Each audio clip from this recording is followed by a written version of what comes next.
अस्सलाम वालेकुम बच्चों, कैसे हैं आप? ठीक है। क्लास 3 साइंस का लेक्चर है। आप लोगों ने साइंस के लेक्चर में कल हमने किया था यूनिट नंबर 7 का मोशन एंड फोर्स का हमने किया था क्वेश्चन नंबर 2, है ना, what do you mean by motion.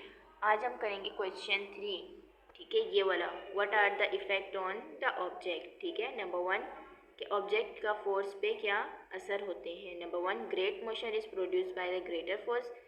बड़ी चीज़ का बड़ी ताकत लगती है, यानी बड़ी चीज़ को धक्का देने में ज़्यादा ताकत लगती है। We need greater force to stop moving fast moving object. Number 3, we need more force to move heavy object.